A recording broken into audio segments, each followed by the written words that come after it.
자, 이 영상은 경기 데이터와 흐름을 기반으로 한 개인적인 승무패 예측 분석입니다. 최종 선택은 각자의 판단 기준에 맞게 활용해 주시고요. 오늘 분석해 볼 경기는 바로 레알 베티스와 아틀레티코 마드리드의 코파 델레이 맞대결입니다. 네, 오늘 살펴볼 순서인데요. 먼저 두 팀의 운명이 어떻게 갈리는지 보고 경기장 변수는 뭔지, 또 항해사의 위기, 시메오네의 공성전, 그리고 핵심 격전지를 거쳐서 데이터가 내리는 결론까지 차례대로 짚어보겠습니다. 자, 첫 번째 파트, 두 팀의 운명입니다. 부제는 시즌을 정의할 전략의 충돌인데요. 이게 무슨 말이냐 하면요. 그러니까 레알 베티스는 뭐랄까, 이 대회에 거의 모든 걸 걸었어요. 결승전에 가겠다는 낭만적인 집념 같은 거죠. 반면에 시메오네의 아틀레티코는 상황이 좀 달라요.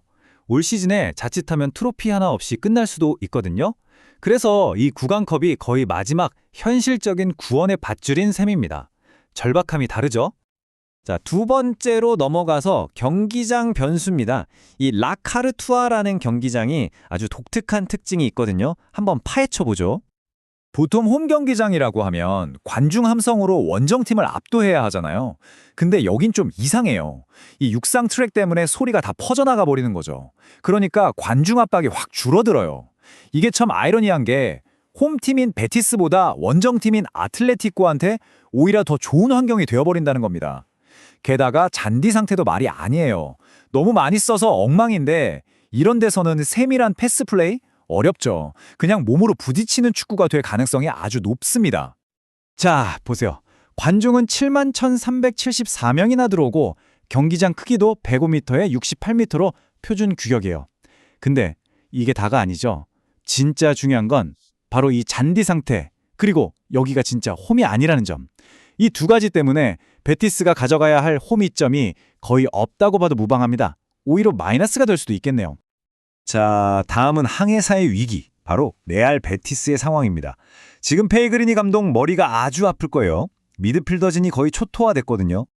팀 공격의 두뇌, 이스코, 그리고 중원의 심장, 로셀소, 이 둘이 동시에 빠졌어요.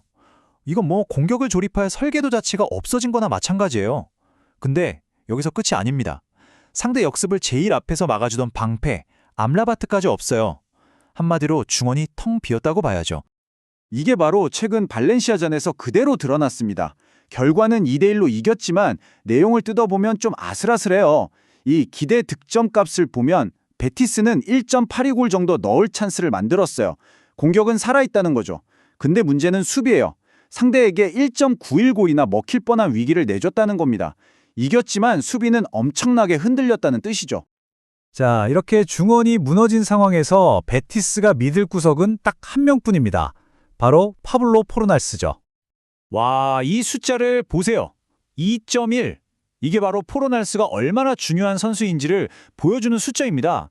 경기당 평균 2.1개의 키패스. 그러니까 거의 혼자서 팀의 공격 기회를 다 만들어내고 있다고 봐도 과언이 아니에요. 정말 어깨가 무겁겠죠? 자, 베티스가 이렇게 위기인 상황에서 반대편 시메오네의 공성전을 한번 보죠. 아틀레티코의 접근법은 아주 실리적이고 또 냉정할 겁니다. 그리고 그 중심엔 이 선수가 있습니다. 바로 3,500만 유로, 우리 돈으로 거의 500억 원에 가까운 금액으로 데려온 선수죠. 아데몰라 룩먼이 이 경기에 진짜 변수가 될 가능성이 높습니다. 시메오네 감독은 아마 이 선수를 아껴둘 거예요. 그러다가 후반전에 베티스 수비수들이 지쳐서 발이 무거워질 때쯤 이 룩먼이라는 카드를 딱 꺼내들겠죠. 그야말로 비수 같은 존재가 될 겁니다. 물론 아틀레티코도 약점은 있어요. 최근 레반테랑 0대0으로 비긴 경기를 보면 딱 알 수 있죠. 수비는 정말 완벽에 가까웠어요. 상대한테 기대 득점 0.38, 그러니까 골 찬스를 거의 안 줬다는 얘기예요. 정말 숨막히는 수비죠. 근데 문제는 공격. 본인들도 한 골도 못 넣었다는 거. 창은 좀 무딘 편입니다. 그래서 아틀레티코의 숙제는 명확합니다. 최전방에 고립되어 있는 훌리안 알바레즈에게 어떻게 공을 연결하느냐. 그 열쇠를 준 선수가 바로 이 선수, 알렉스 바에나입니다.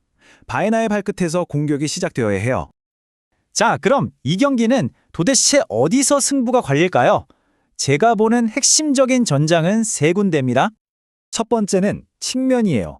베티스의 압대와 아틀레티코의 몰리나가 불꽃 튀는 대결을 벌일 거고요. 두 번째는 말 그대로 중원에서 벌어질 진흙탕 싸움. 그리고 마지막, 이게 어쩌면 가장 중요할 수 있는데 바로 벤치 멤버의 차이입니다. 후반으로 가면 갈수록 아틀레티코가 꺼내들 카드가 훨씬 많죠. 자, 지금까지는 전술적인 얘기를 좀 해봤고요. 이제부터는 아주 차가운 데이터의 시간입니다. 숫자는 과연 뭐라고 말하고 있을까요? 역사적으로 보면 이건 거의 아틀레티코의 압승입니다. 전체 전적에서 75승으로 앞서고 있고요. 최근 13경기만 봐도 무려 10번을 이겼어요. 심지어 작년 10월에 바로 오늘 경기하는 이 경기장에서 붙었을 때도 2대 0으로 아틀레티코가 이겼습니다. 데이터는 거짓말을 안 하죠. 그래서 데이터가 예측하는 승리 확률을 보면요. 아틀레티코가 정규 시간 안에 이길 확률이 65%로 가장 높습니다. 연장전까지 갈 확률이 30%, 그리고 베티스가 이기는 이변이 일어날 확률은 보시다시피 단 5%밖에 안 되네요. 네, 거의 모든 지표가 아틀레티코 마드리드의 승리를 가리키고 있는데요. 가장 유력한 예상 스코어는 바로 0대 1입니다. 조금 더 점수가 난다면 1대 2 정도를 생각해 볼 수 있겠네요. 그래서 다득점 경기는 좀 힘들 것 같고요. 2.5골 언더가 가장 합리적인 선택으로 보입니다. 왜냐하면 두 팀 다 공격을 풀어줄 창의적인 선수가 부족하거든요. 정리하자면 베티스는 지금 항해할 나침반을 잃은 배 같고요. 아틀레티코는 창은 좀 무뎌도 성벽은 아주 튼튼한 그런 팀입니다. 그렇다면 승자를 가를 가장 결정적인 단 한 가지, 바로 그건 뭘까요? 제 생각엔 후반에 승부를 결정지을 수 있는 벤치의 힘, 이 차이가 결국 승패를 가를 거라고 봅니다.